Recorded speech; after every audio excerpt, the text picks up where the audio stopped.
Welcome back to Profiteers vs. the People, the podcast where we talk a bunch of shit about annoying-ass rich people who are actively making our world a more terrible place to live in. Today, we are doing a super special crossover episode with two people who at first glance have absolutely nothing in common.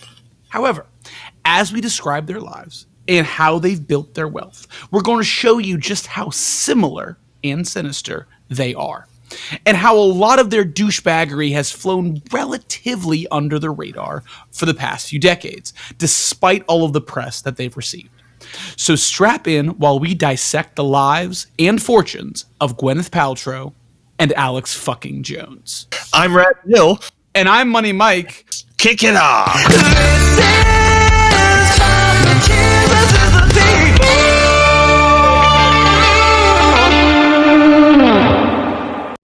Ashwagandha, bacopa, chaga, mushrooms, colloidal silver. What does it take to sell supplements like these? Well, a lot, apparently. So this is going to be one of those episodes where you're going to have to stick with us. Yep. Because this is going to get rough and weird, and you might be thinking, have RadBill and Money Mike finally lost their fucking minds? And the answer is maybe, but I promise this makes sense at the end. So, to start off, we're just going to get the bad stuff out of the way first. Those who would like to avoid a brief recollection of a school shooting are encouraged to skip ahead to 3:10. On November 14th, 2012, talk show host and amateur supplement peddler Alex Jones caught wind of one of the most horrific and consequential school shootings in American history. On that fateful day, a person who does not deserve to have their name repeated on this podcast walked into Sandy Hook Elementary School and claimed the lives of 7 staff and an unimaginable 20 6- and 7-year-old children before mercifully ridding himself from our plane of existence. As a result of this tragedy, no meaningful legislation was passed to curb the gun violence that has plagued the United States for the past couple decades. However, Alex Jones identified this as an excellent opportunity to sell some supplements. This would go on to show us the floor of what capitalism is able to tolerate. That's right. While the nation collectively wept, the talk show host, Alex Jones, decided that the opportunity to sling supplements was too compelling to ignore. So, as word of the matter trickled through, he called the legitimacy of the shooting into question. The timing of the situation, you see, was too great a coincidence not to mention to followers of his show InfoWars in an effort to sell supplements like the ones mentioned at the open of the episode. Now, some of you may be listening and wanting to cut Alex Jones a break on this because he was peddling ridiculous conspiracies long before this. Maybe this was just a reflex. Maybe it's so baked into his id and his persona on his radio, video, talk show. One could almost call it a podcast type thing, but we can call it an abomination. That's fair. Yep. I can work with that. Yep. Giving Alex Jones a break might sound bizarre to the rest of you, but this is a pretty heinous thing that we're accusing him of, and we'll get to why it is that we don't think he deserves a break here. Just give us time on that. Well, it is true that Alex Jones has made a living from conspiracy theories for the better part of 3 decades. Since 2011, he's been using his conspiracies to sell supplements. According to one of our sources, the first push to harness conspiracy theories to sell supplements happened in 2011, about a year before Jones dove into Sandy Hook denial, which sounds insane to say out loud. He was trying to sell iodine droppers to help stave off radiation from the Fukushima nuclear plant, but was unable to prove that radiation was reaching our shores. The peddling of the iodine dropper on its own isn't terribly compelling proof of a grift, but what is terribly compelling proof of a grift is the sales analysis that Alex Jones' lawyers sent to the prosecutors in the defamation suit that would emerge from his Sandy Hook denial. Turns out Alex knew exactly what he was doing here. One article questioning the tragedy's legitimacy from 2014 was released on InfoWars' website, and subsequently, same day, sales sextupled. Sales data and correspondence back and forth, which was also accidentally sent to the prosecutors by one of his attorneys, drives this home. They talked about it. They reveled in the victory. If his attorneys had just taken some Brain Force Plus, this never would have happened. It has Bacopa, which can improve memory and brain function, allegedly. Allegedly. Yeah, this shows that this was all very much the intention. Is Alex Jones an idiot? Yeah, definitely. He's a moron. Did he begin the Sandy Hook conspiracy theorizing with the sole intent of selling supplements? I don't necessarily think so. He's a conspiracy theorist.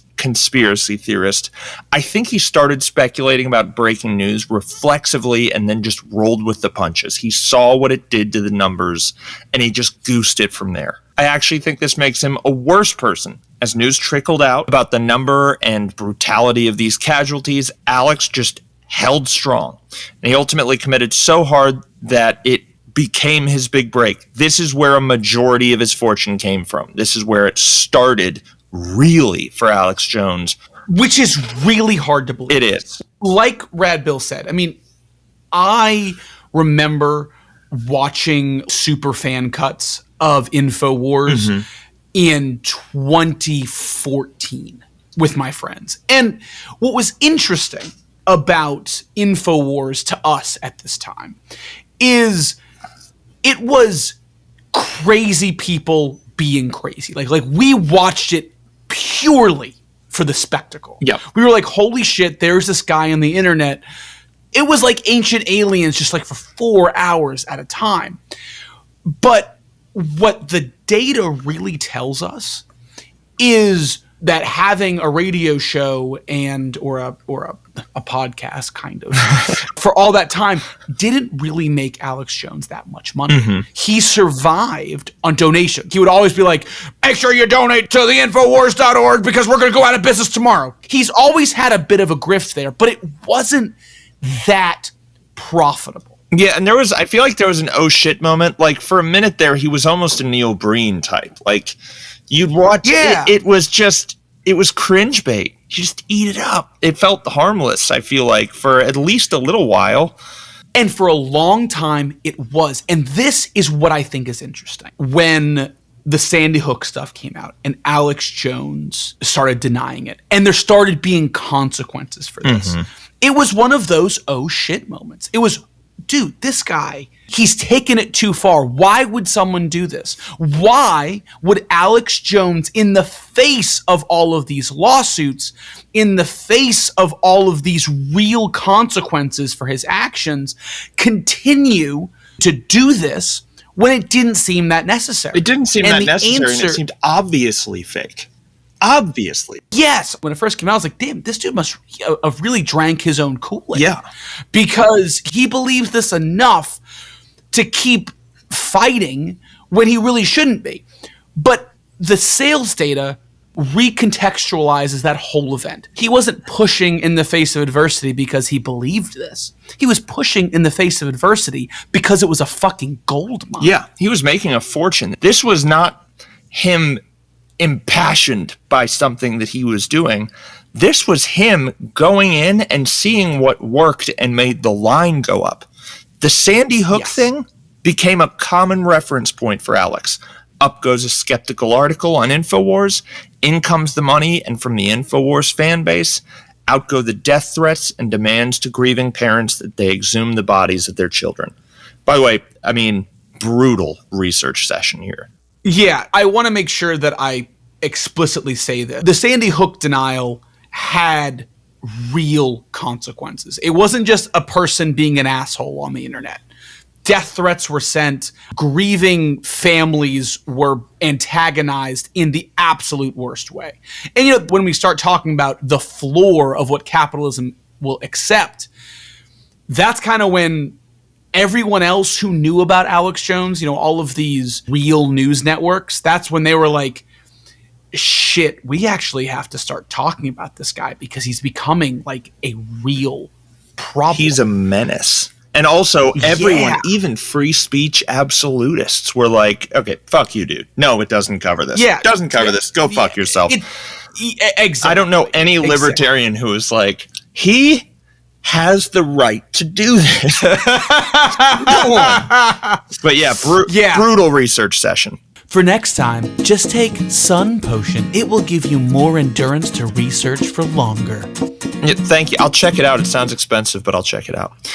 There are a lot of details that should be read on this, but in the end, Alex Jones was ordered to pay the grieving families $1.5 billion in damages. His next move, which was almost hilariously predictable, was to file for bankruptcy. We've seen this a grillion times. He and his business both did it, but to the stunned astonishment of all involved parties, a bankruptcy judge in Texas kicked the emergency exit door shut on this and ruled that Jones still had to pay every fucking penny of the $1.5 billion being sought by the grieving families. Again, even the absolutists were like, no, fuck you, dude. You're going down. Yeah, get fucked, dude. Get fucked. You don't go there, motherfucker. His assets have been transferred to a trustee who is unwinding them to meet the demands of the ruling. And as of June 27th, which is the latest source we can find on the matter, it's the trustee's intent that InfoWars be shut down and sold for parts. And if we had an applause button, I would probably push it. Alex apparently moved millions of dollars to the accounts of friends and family members, so his lifestyle, at least to some degree, will persist. But we can take solace in the fact that InfoWars appears to be dying, finally. It's so funny how, for a while, I enjoyed ironically watching Alex Jones say, they're gonna turn the frickin' frogs gay! Like, it's hilarious to me. But people like that fuck it up every time. We can't have nice things. Icarus. That's it, man. Flew too close to the fucking sun. Part of me wonders if the money began coming in and it became a thing where he was just like, every minute, just continuing to agree with himself to, like, keep selling out. Like, I can't imagine, even when he was starting with all these ridiculous and often harmful conspiracies, that he knew that that's what his fortune would hinge on. I think that one of the questions I would ask that I don't think we can answer in this episode is, what does Alex Jones truly believe? Right. But I think part of the answer to that question is Alex Jones believes that income is more valuable than the health of mourning families, which is shitty, right? Yeah, what lingered for me the whole time researching this part of the episode was the fact that people were buying these garbage products the whole fucking time and bought more in the wake of this unimaginable behavior. It shows that, like, not only did Alex have just reckless disregard for these families, he was completely indifferent to his own fans as well. It doesn't seem like Alex Jones could even justify buying these products himself, which I find hilarious. He rages when they can't find radiation for his iodine dripper to protect consumers from in 2011, and he improvises by just drinking the stuff on the show to be like, yummy, I'm sure glad I have such convenient access to this delicious iodine. It's in a dripper. That's like the most disruptive way you can ingest anything. I'm sure you've seen the videos of, like, Alex Jones's workout supplements, and he is the subject for both the before and the after pictures, and in the after pictures he looks the same but just more red. So red.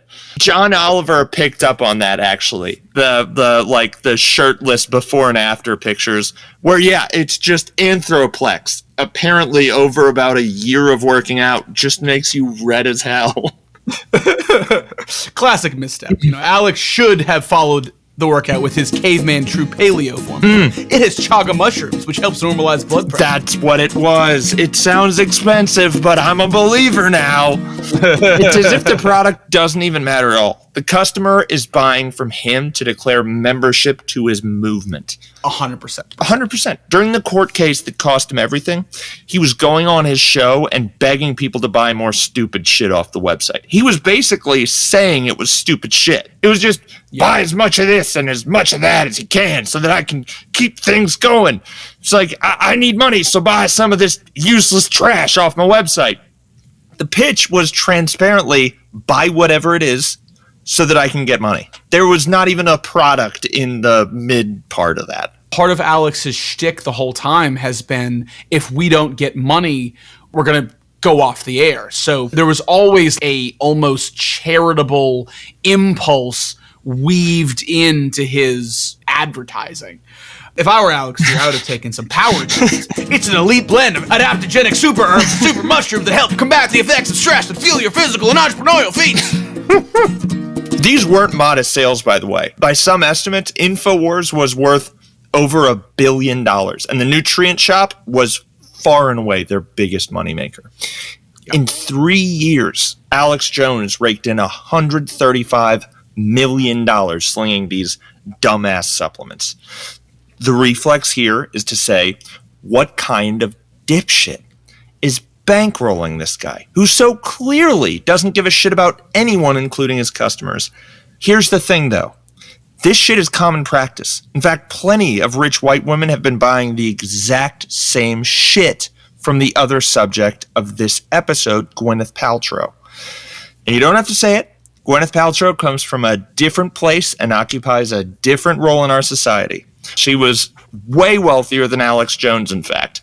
Born to a Hollywood family, she saw her acting career materialize in a movie her father directed personally. Her godfather is Steven Spielberg, who cast her in the movie Hook after her second film appearance in the movie Shout, a movie featuring John Travolta, hailed by critics as bad. Let me tell you, before Pulp Fiction, pretty much everything John Travolta was in, between that and Grease, it was just trash. He was a dumpster fire. Pulp Fiction revitalized his career. Yeah, truly. He was a bargain bin actor when he was pulled into that movie. And I feel like shortly after that, he went right back to squandering his career. John Travolta is one of those guys who could have afforded plugs but decided to embrace the bald look, and he fucking shouldn't. He shouldn't have done that. Anyway, so she's cousins with Rebecca Paltrow Newman of WeWork fame. Yep. Check out our episode on Adam Newman. That was a fun one. That was a fun one. Another cousin of hers is Hilary Danner, an actor and daughter of Harry Danner. And her half-cousin is Catherine Monig, who's apparently a well-regarded actor as well. I haven't heard of any of those people, but apparently that's what it looks like, right? Like, she's the big one. Yeah, it's a spider web. Yeah, if she wanted to be an actor, she could have been. And thus, movies. Yeah, and honestly, not great ones. I was looking through her catalog to do research for this, and I was like, wow, these are a lot of great movies to fold laundry. What the fuck? Yeah, it's sort of a John Travolta situation. You had Seven, and then you had miles of bullshit. And then you had Shakespeare in Love, and then the rest of it's franchise work. Dude, my dog could have played her in Seven. That was just not a very impactful role. And honestly, the end would have been more tragic if it was one of your adorable dogs. Maybe I'm misremembering that. Sorry. I don't think. I don't think you are. Iron Man was different, though. With the help of Tony Stark, her face was taken out of that filthy box among the power lines and placed on big screens to the tune of hundreds of millions of dollars. With this newfound fame and the bank account boost, Gwyneth Paltrow launched a newsletter offering insights into her daily life, as well as some health-based advice and commentary for her fan base. It was interesting. Yeah, this newsletter had some interesting thoughts. Yes. Not dissimilar to some of Alex Jones's thoughts. There are parallels here. Yeah, if Gwyneth Paltrow had ever been on Alex Jones' talk show and he interviewed her, it would have been a conversation of equals. Yeah. This newsletter stressed the looming threat of crystals. Yeah. And how it's greater than AI. The words of a medical medium, which is a person who relays health advice from ghosts, which are probably the last people you ever want medical advice from because they're dead. It also talked about the importance of speaking kindly to water before drinking it to ensure that the molecular structure is optimized. And on the slightly dangerous side, this newsletter also promoted the benefits of deploying coffee and ozone into your asshole.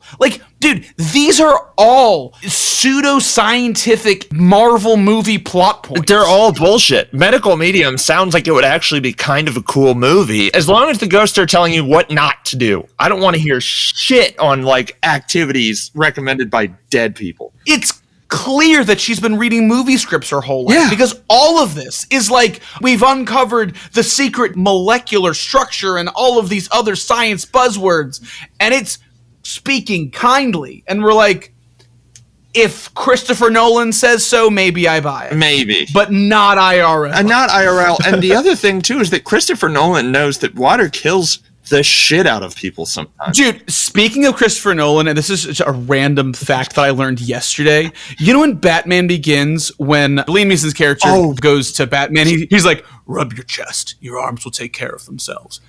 That is not true. Apparently, Christopher Nolan has like had a real problem with people taking that as medical advice. And someone told me that, I was like, "Oh yeah, I'd never take that as medical advice. I definitely don't have that logged in the folder of my mind. If my plane crashed, Yeah. Again, I took that as scripture. Like I thought that was just fucking how it was. But anyway. God, that would have been tragic. Yeah, ozone is poisonous, and coffee is delicious. Just put it in your mouth. Yeah, speaking of delicious coffee, the site also promoted the non-existent health benefits of vaginal steaming. Yes. Which was effectively straddling a pot of steaming herbs to season your vagina. And like, okay, just like with Alex Jones, we're like, haha, that's funny, that's dumb. But then you get into the dangerous stuff. Yeah. AIDS denialism. Yep. What? Yeah, vaccines cause autism. Like, people who have a platform shouldn't say dumb shit like that because it impedes progress. And then there was something called the egg. And we'll get to that a little bit. We'll get to the egg. The egg is a consequential one. 3 years later in 2011, though, that newsletter became the health lifestyle brand Goop. Gwen apparently chose the name Goop. That is, I'm congested. I think we're both like just dealing with shit today. I'm hurt. That's why you have to donate. You have to donate to our page. We're gonna die if you don't donate, okay? Gwen apparently chose the name because all the big name startups have 2 O's in them. Think Yahoo, which is a hilarious thing to think of as a big success. But also think about like Google and Facebook. I can't think of any others offhand. I wrote the line, I can't think of any others offhand, and I haven't come up with any others. Zoom does come to mind, but that wasn't around in the early Goop days. True. Yeah, the G and the P stand for Gwyneth Paltrow and those bookend the O's. But which, okay, like, is that kind of a cool story? It is. You're like, oh, GP for Gwyneth Paltrow, Goop. Okay, that's kind of a good idea. Maybe we'll give you one, Gwyneth Paltrow. Mm-hmm. But I was researching this, and she said something like, I wanted to choose a word that could mean anything or nothing all at the same time. Gross. Goop is a word. Goop means things already. What did Goop start off by selling? Ashwagandha. Bacopa. Okay. Chaga mushrooms. Yes. Colloidal silver. That is probably how you say that word, actually. Colloidal. It doesn't matter. Oh, shit. Oh, please. You did great. Whatever. Do these sound familiar? Well, that's because, among many others, Alex Jones would be selling these exact same things to his fringe alt-right followers at the same exact time. Yep. What's interesting is what each respective person told their audiences that these things did. Yeah. That is different. Alex Jones sells his audience that you aren't where you want to be in life because there's a conspiracy deep state all around you, that the food you're eating is destroying your masculinity. And all you need to do is listen to what I say and buy my supplements, and you'll be the man that you want to be. Alex Jones' audience is primarily men. Mm-hmm. Primarily white dudes. Surprising number of like muscly white dudes too. That are discontent with where they are in life, and Alex Jones is making them feel better, telling them it's not their fault, and selling them things to improve their state of living. Yep. You know, make you feel better because you're prepared for the end of the world because you bought my end of the world toolkit for $39.99. Whatever. Mm-hmm. Gwyneth Paltrow is the same thing, but for women. Yep. Women look up to Gwyneth Paltrow because she's the symbol of femininity. She's beautiful. She's successful. She has men that she wants. And she's telling them, you can be like me. You can be the woman that you want to be. And the reason you're not is because of the ozone. The disturbing lack of ozone in your asshole. In your asshole. Keeping you from true femininity. All you need to do to be beautiful and confident and happy like me and overcome all of these things that aren't your fault is buy some colloidal silver or some chaga mushrooms or something, and you will have the life that you want. That's how they're the same. The other big thing here, and this similarity is going to be very distinct in the early 2010s, the two occupy headspace in the same way. Gwyneth Paltrow is a less severe presence, no doubt, but she'll say something like, I relapsed and ate bread because of the pandemic. And we all collectively say, somebody has to stop this bitch. Despite the fact that the coverage she gets from this is venomous and hateful, she still makes out like a bandit. Foot traffic grows, and as a result, the cancerous mass does too. She's taking everyone going, can you believe this chick? And then she has a demographic of customers, and she's going, they're all just haters. They're all just uninitiated. Yep. You know what's really going on. And what all of those haters give her is free publicity. And that's what Alex Jones is doing too. She and Alex Jones on this front are exactly the same. Viral marketing is selling their products, but where Alex Jones is all gas, no brakes, Gwyneth Paltrow is feathering the accelerator whenever she falls behind. Alex Jones clung to the one thing that ever really got him anywhere, and he clung to it for years. For years, it was the thing that underpinned all of his success. Clicks and engagement shot up whenever he began bullying those bereaved parents already sick and dying. Alex Jones, according to his own sales notes, couldn't have given less of a shit about those people. The algorithm is on his side, and he's everywhere again, a click away from all of his weird, seedy, and stupid fans.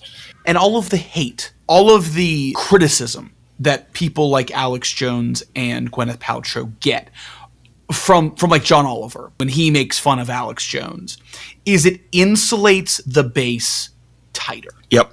It tells them it's us versus them. We are the minority and we are being oppressed and we need to band together and buy supplements about it, which is just the weirdest thing. Weird.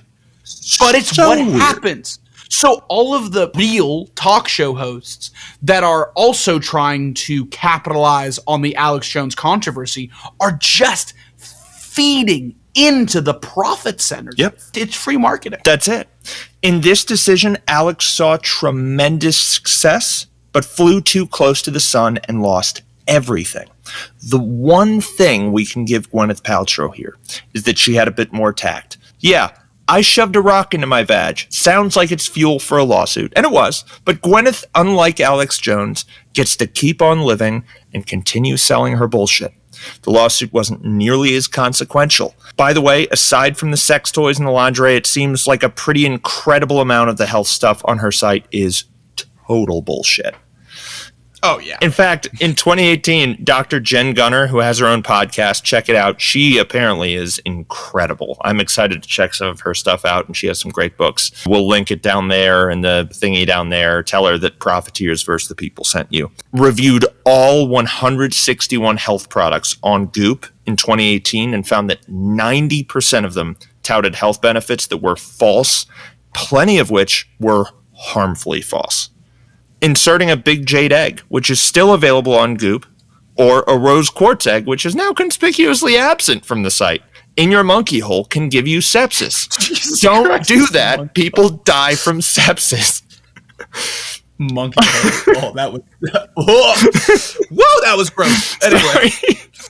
Goop actually settled a California disagreement, which were their actual words, over the validity of the health benefits of these rocks and a supposed cure for depression for a paltry $145,000. That shit drives me nuts, by the way, when you hear about a company like Goop, which is worth $250 million, and they get sued for straight up lying to people in a dangerous way, and they're getting charged what they make in 45 minutes or whatever it is. An aside, apparently Dr. Gunter checked 3 of the lubes and found ingredients that would give you a rash.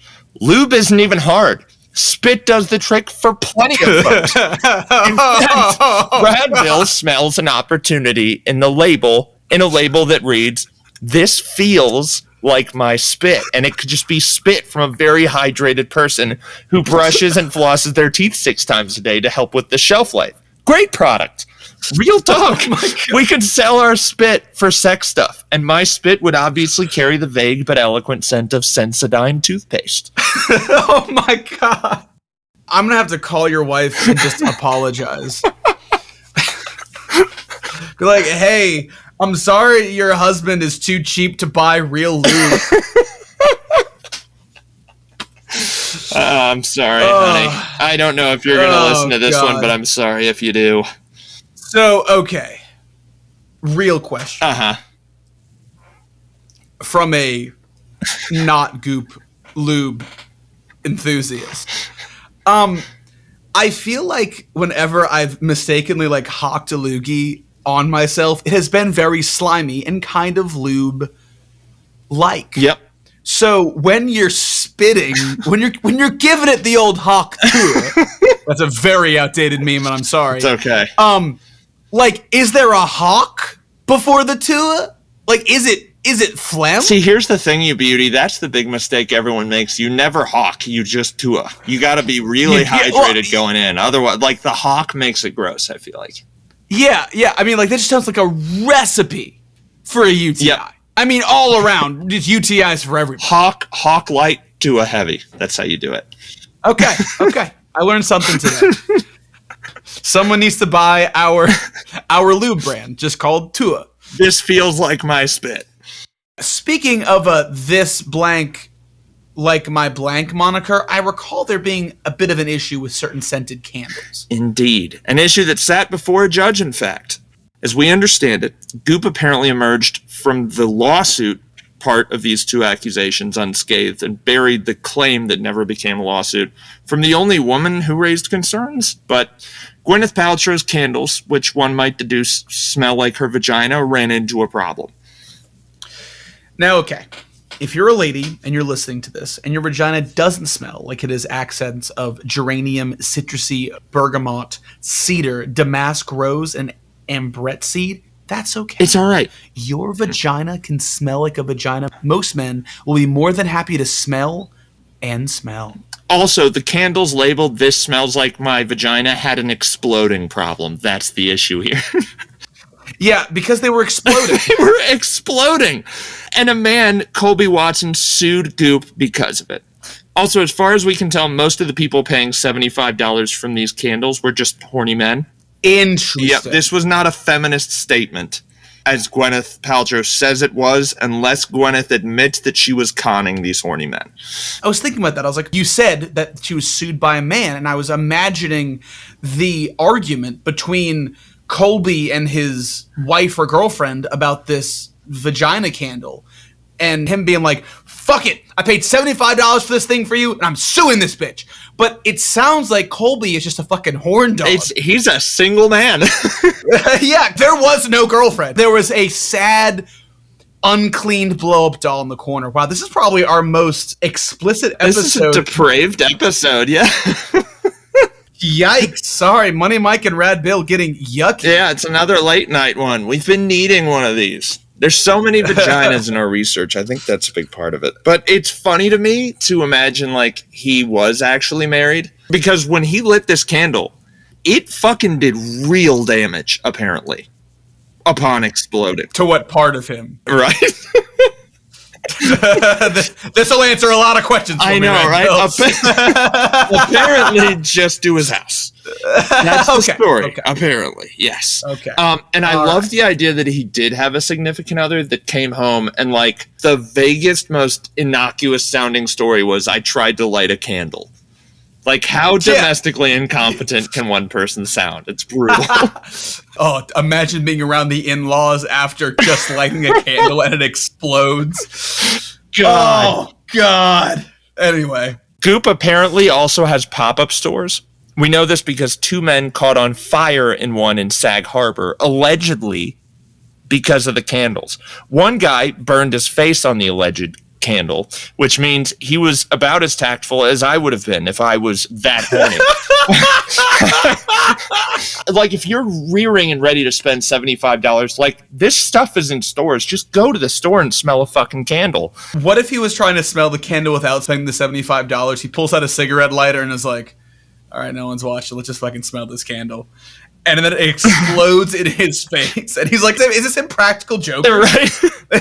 First guy burns his face on the alleged candle, which means his head went to where my head went while I was reading this, which is like, why not just go somewhere and smell the fucking candle? Both men were hospitalized because of the burns.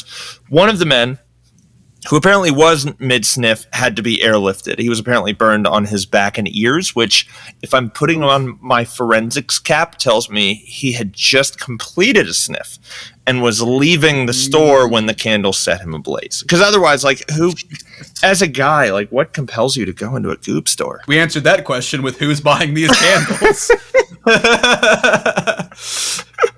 God. On an unrelated note, Goop has not been completely unscathed from a legal perspective. The same year they settled the California case, they were reported to British regulators for 113 apparent breaches of British advertising law, and just this year were sued by the company Good Clean Love for the striking similarities in the branding of the two companies. So Good Clean Love, what they put in big, elegant-looking letters on their labels is the word good. And if you look at the font that Goop is written in, it is near identical. You're moving the line on. Yeah, you're basically just turning the last letter upside down. They are easy to mistaken, which would suggest the desire by Goop to piggyback off of Good Clean Love's reputation. And as I understand it, they do have a decent reputation. So, okay, what do we have here? We have a discouraging lack of credible health resources for women and one incredible OBGYN, Dr. Jen Gunter, fighting the good fight. And then we have these two entrepreneurs preying on people who feel lost and who are using the internet for what it was seemingly intended to do. Find people who can confirm exactly what you want to believe. If we boil these two down to the bare essentials, that's what we have here. Two people trying to appease scared and misinformed masses so they can sell them all supplements. They both have an apparent political affiliation, but the big difference between their career success slinging these supplements is that Gwen gives off a trickle of cringy content, and Alex Jones saw his fortune soar as a result of one heinous conspiracy theory. So to stick with the medical analogies for the episode, Alex Jones is the sharp, torturous pain of passing a kidney stone, and Gwyneth Paltrow is the dull, itchy burn one begins to feel while peeing after they've contracted gonorrhea. Here's your... Allegedly. Here's your proof that voting with your feet doesn't work. These two represent what the other despises. Alex Jones could give you a mouthful on West Coast elites, and even if you don't acknowledge that he really means Jewish people when he says that, Gwyneth Paltrow is exactly the kind of person he's talking about. She can do whatever the hell she wants. Her family is a scandal survival Swiss Army knife. If this episode wound up going viral and taking down Goop, her relatives in Congress, Gabby Giffords, and Senate, Mark Kelly, mean that she still has a non-zero chance of becoming president in this lifetime. Oh, please, God, please, no. God, no. Coincidentally, Gwyneth Paltrow is sort of waging a war on what Alex Jones is fighting to protect, just not in good faith. Alex Jones' thing is that you as a white man are being suppressed by the deep state, and he's here to protect the ruinous institutions that he holds dear. Yet their real goal underneath all this health, wellness, and survival bullshit is to sell different demographics the exact same product.